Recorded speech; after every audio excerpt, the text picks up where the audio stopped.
All right, so we are back for another discussion. I am Patrice Danielle. If you hadn't tuned in last week, I'm a blogger for idatedaily.com, and I'm here with Andre Hatchett, young entrepreneur. I'll let you introduce yourself. Hey guys, or ladies, Andre Hatchett.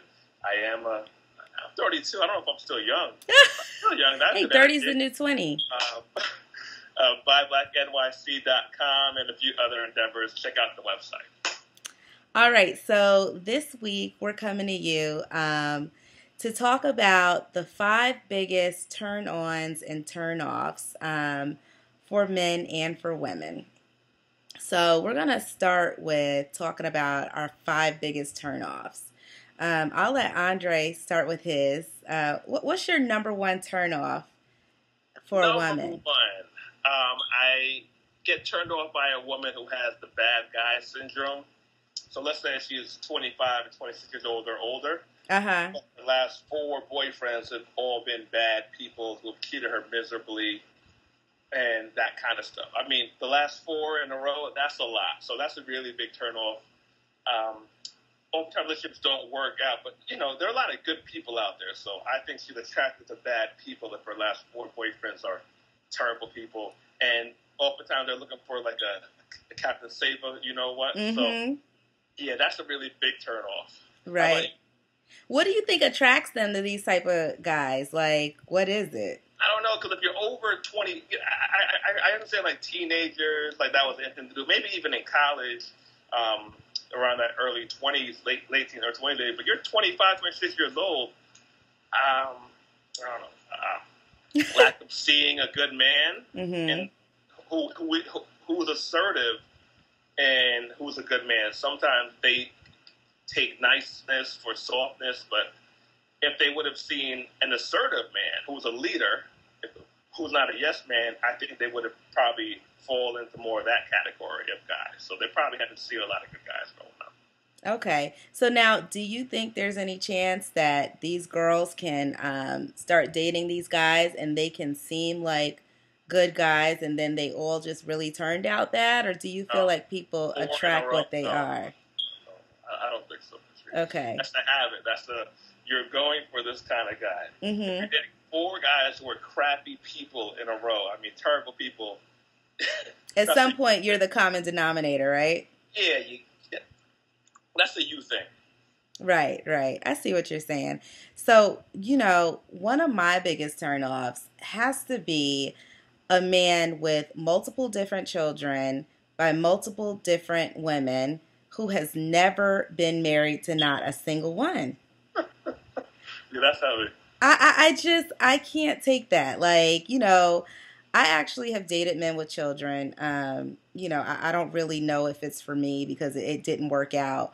But my thing is when I meet somebody, you know, it doesn't even have to be a brother, anybody, and they have all these different children by different women. My thing is like, what's going on with your judgment? Like, what's going on with how you're choosing your women, how you're having sex? Are you having it responsibly? You know, what's your bank account like? Because you can't possibly be making smart decisions with your finances when you're deciding to have all these different kids that you really can't afford. Because, come on, let's get real. Kids are expensive. So if you haven't married not one single baby's mom, then you're out here as a single father doing it on your own, and probably some child support is being taken out of your check. So I'm not a gold digger by any means, but my thing is, what's up with the decisions? You gotta have a good meal every once in a while.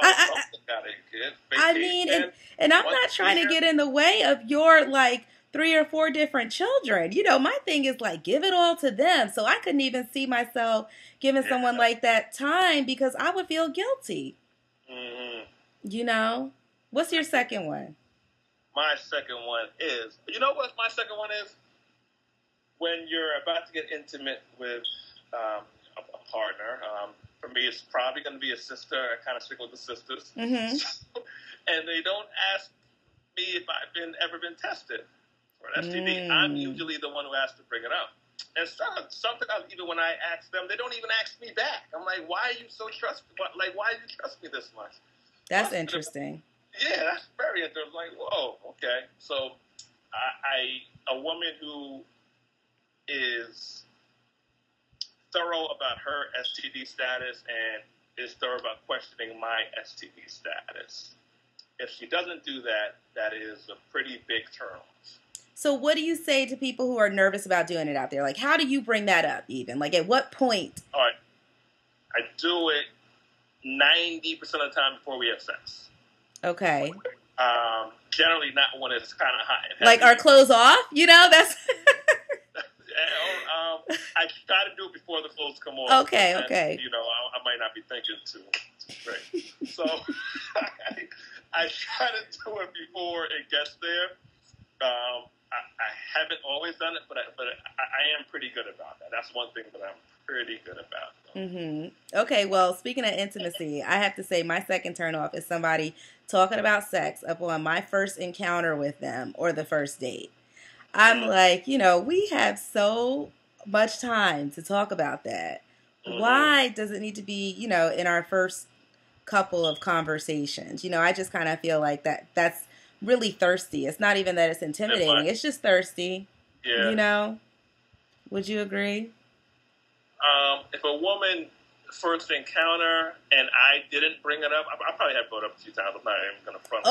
But how, like, so what does it mean? Maybe I'm taking it wrong. Like, what does it mean when you bring it up? You know what? I kind of usually try to wait till the second date or third date to start talking about that stuff. I mean, it means we're seeing where you're at with things. Okay. It could come across as thirsty. It could, or just, you know. Is it a test? I don't know. I'm not an expert on first date talking about sex, so I and you can't say what it means to you. I'm messing your game up. All right. Number 3.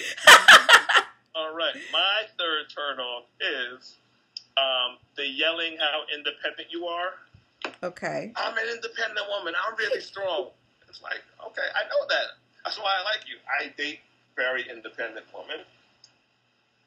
Degrees, advanced degrees, 401ks, all that good stuff, right? They live on their own. They got it. They got it going on. But I've never been attracted to anybody who's yelled it. I like women who just are.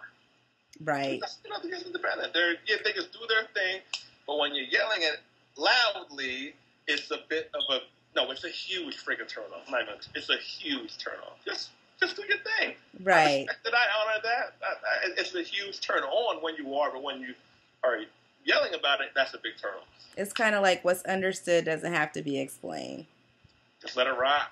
Right. You know, I'm intrigued by it already, or else I wouldn't be going out with you. So right. There's no need to yell it and prove a point, because your point's already been proven. I feel that. So my next one has to be someone who's afraid of being in a relationship. You know, I'm just kind of like, at some point in time, you know, you have to be mature enough to want to be committed. And if you don't want to be, don't string someone along, right? That's for high school. That's for college. You know, at a certain age, you know, either you want to be with someone or you don't. And I'm not saying like that everyone out there needs to like hit 26 and want to be in some committed relationship. I'm just saying that there's a lot of people out there who want, you know, everything that a committed relationship involves, but then they're afraid to put a commitment on it. And then it's just kind of like, why? It's immature. It's, you know, it's unnecessary. It's weak, exactly. You know, that's the best way to kind of explain it. Yeah, I would say. What's your next one? Number 4. Oh, hold on one second. Hair weaves. My goodness. I don't like hair weaves. I have Why? With hair weaves. Actually, the last 2 semi-relationships that I've been in, the ladies have had hair weaves. They're itchy. They're itchy in bed. Are they? They don't always look good. And when it's summertime, they can look terrible. And as you put it, when the clothes come off, you can't do certain things. You're kind of restricted. Oh. So it's a bit of a turn off. Yeah, I like hair. I like it could be short hair, long hair. I just like natural hair. Then I'm a big. I have like almost like a fetish kind of thing. So it's like I really dig the natural hair thing. So that's what's hair up. Are a turn off. Yes. I feel like the way, like, you know, black women definitely have so much pressure on them when it comes to their hair, right? Yeah. And like the emphasis that we all put on it. Like I can appreciate when a man, you know, likes natural hair, you know, because it's a lot of pressure, I think. And if you look at the hair weave industry and how much money it makes, it's craziness. And I don't knock weaves. I think they can be beautiful too. We're not even making the money from it. They would. I know. That's a whole nother talk. Like we got to get into that too, because it's an important talk too. We don't make the money from it, and we're obsessed with it. And like I said, hair weaves are gorgeous. But sometimes. And my question to men like you is, do you like Beyonce? How do you feel about her? I'm not a big Beyonce fan. I know. Okay. I know you're a Beehive. Yeah. Yeah. But yeah, Beyonce's cool. Beyonce. More what I've kept to be about Beyonce is I love how she talks about her family. She's a very family oriented. She loves her husband. She loves her child. Mm-hmm. Her figure is pretty phenomenal. But yeah, I said a gold blonde weave. Mm-hmm. I try not to go there. Well, you know, I can respect that, because normally if I ask someone that, then they're totally stumped and they go back on their word. Well, it's all like, oh, well, you know, if it's done, you know, it's fine. Or, you know, if it's, you know, it's like, come on, like either you like weave and accept it or you don't. I would much rather not, because if I date a woman with a weave, I'm going to be thinking about other women's hair. So it's better for me to, I got kind of a fetish thing. So it's better for me to stick to what I know is going to turn me on. Right. Look at another woman at dinner and stuff like that. Okay. So my next one has to be that I cannot deal with narcissistic men. Mm-hmm. I mean, like, I hate the fact that the selfies started being okay for men. I hate the fact that mirror selfies especially started being okay for men. Because I just, and some of my closest friends and very handsome guys I know, like, do it all the time. And I'm just kind of like, come on. Like, I don't even think my dad's ever taken a selfie of himself. Other than him being really silly and sending me him, like, cheesing, you know, like, with the camera right here in his face. And it's only going to me and probably my sister or something. But, like, to take the time to take this selfie of yourself, or to even pose in a mirror, you know, and then post to Facebook or something. I'm just kind of like, I mean, it's not, you know, an automatic no for me, but it's definitely a turn off. It's a flag. Right. It's levels too. Like if you have like a certain amount, you could pass, but you know, once you get past a certain amount, it's probably an automatic no. I'm like, look, I can't take this. You know, I can't take you taking longer than me to get dressed. I can't take us having very similar outfits on. Like, I can't. You know? You need some machismo going on. I really do. You need some machismo going on. You know what you like. Exactly. So, what's your very last one? Last turn off. Oh, yeah, the party girl. The every week, twice a week party girl. Like, how often do you need to go to parties? That's a turn off. That's a turn off. Like, every week, twice a week, you need to be at a party. You need to be on the scene. That on-the-scene girl. That on-the-scene girl is tired. And going back to our conversation last week, we don't marry those girls either. Like, we do not marry the party. You can go to a party, but when you have to have it, it has to be part of your routine. That's a bit of a turn off. Yeah. So, if you're like, let's say, so is it that when you're dating someone, if they're always unavailable because they're going out to a party, that it's a turn off? Or is it that, okay, you guys are dating, but, and she's spending time with you too, but every time she's not spending time with you, she's at a party? Like, more of that one.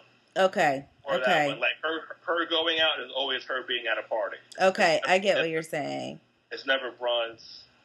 I tear down some brunch. You have to tear down some brunch, but it's always a party. It's always a party, and it's like I'm like, oh man, again, like, are you kidding me with this thing? Right. Yeah. So it's the if she's out, it's a party. That's the turn off. Okay. My very last one has to be someone with no relationship with God.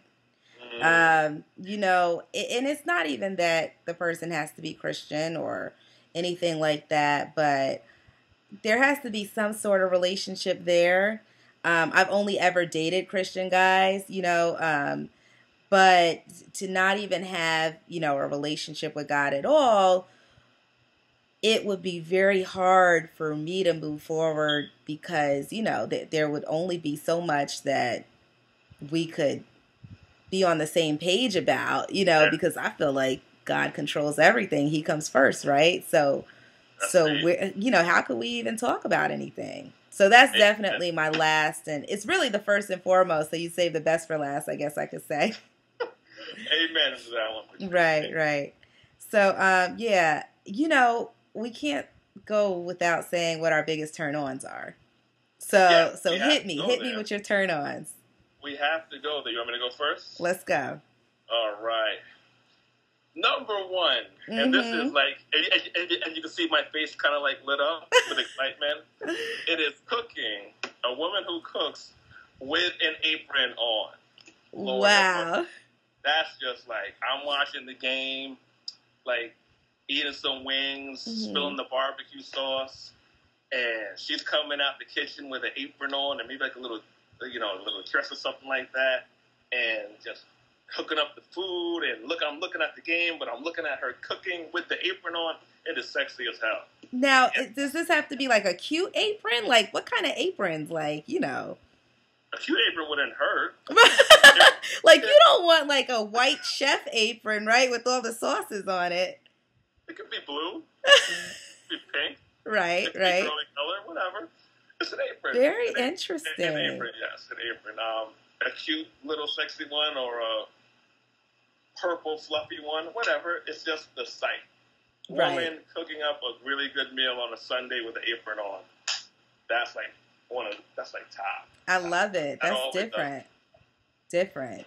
Mine has to be educated, and that could be self or college. You know, and by self, I mean like you don't even have to have a college degree. It's nice, but you know, show me that you're wanting to learn, that you've, you know, gotten exposed, and, you know, are always wanting to learn more and wanting to be full of knowledge. You know, I am very attracted to an educated man, you know, somebody who could teach me something. That's good stuff. Definitely. What's your second one? My second one is I like dresses. Like and a dress, yes. There's something very, I like femininity. Okay. Right? So I like a woman in a dress, maybe with some color on it. We step out on a Saturday, and she just comes out with like a sundress, or going out in the evening, and she just puts on a bad, like, dark purple dress or black dress, steps out something right. Yes, huge turn on. Huge turn on. Nice. Well, I have to say one of mine is also physique. If you go through people who I have dated, most of them, you know, have the broad shoulders, taller, you know, kind of muscular. I just am so turned on to that, you know, and that's why I like a man who works out, because he encourages me to work out, number one. And I just love me some big shoulders. Give me football over basketball any day. That's your thing. Cool. Yeah. What's next? Goals. You see, my turnoffs are sisters who are young, their independence thing. But I love a woman who is independent, just doesn't yell it. So she has goals, she's ambitious, she always has something she's working on to better herself and or to better other people. So some women just, they're happy in their career, but they're spending a Saturday here and there helping other people, doing some volunteer work, helping some homeless kids. And other women, they're spending that time working on like another business a different career, so something to aim for. Right. So I like a woman who has goals, who's aiming for something more than what she currently has. All right. Nice. Nice, nice. So I love a handyman, someone who could fix it, someone who could change my tire. We don't have to go and call someone that we have to pay every single time something breaks. You know what I'm saying? Get your hands dirty. Hold on. That look on your face, so you dated a guy who you had to call somebody before? Hey, that look on your face was like, yeah, I can't do that again. I have, and not to call him out again, but my dad, you got to call somebody every time. I'm like, Dad, come on. So I guess that's me going for the opposite in that category. I'm just like, now, I got to get somebody who can, do a little something on their own. What's next? A woman who allows herself to be courted. It's kind of old-fashioned in that regard, so take you out. You don't even ask where we're going. You're not pushy about the dates. Let me plan the dates. Let me show you a good time. A woman who's expecting that and who's appreciative of that. Some women don't get it. They want to know everything. They want to control everything. I'm like, no, just let me do what I do. Let me show you a good time. So a woman who expects and appreciates the courting stage of a relationship. That's a big turn on. Nice. All right, so I'm going to merge the last two together. Okay. Because they kind of go hand in hand, because it's kind of a domestic thing, even though I'm talking about a man. I also like someone who knows how to cook. I love, for a man to, be different and cook for me sometimes, and show that he's versatile, and that if I'm sick and on my deathbed, he can cook, and we're not going to go hungry, or if I have kids one day, they're not going to go hungry or eat McDonald's every day because you never learned how to cook. I mean, that's crazy to me. Okay. And cleanliness. People always expect men to be dirty, but I've dated some really clean men and I love it. I love to be able to come to your house, kick my feet up, and not feel like, a roach is going to crawl across my feet. So, yeah, those are my last two. You need a clean. I got it. You need a clean. Yeah. So all right. My last one is a woman. A turn-on is a woman who pays once in a while. I'm usually a 60-40, 70-30 kind of dude. I'm totally down with paying the majority of the time. But if we're going out 7 times, you have to pay for at least 3. All right. Right. At least 3. That's fair. That is so fair. Yeah. Yeah, I always have been amazed at women who don't ever, plan to go into their purse, wallet, or whatever at all. I'm just kind of going, wow, where's the partnership there? We can't date. No, that's not going to work. So, yeah. Yes, a woman who pays once in a while, that is a big turn on. Right. All right, well, thank you so much. It's been real, always. Later. All right.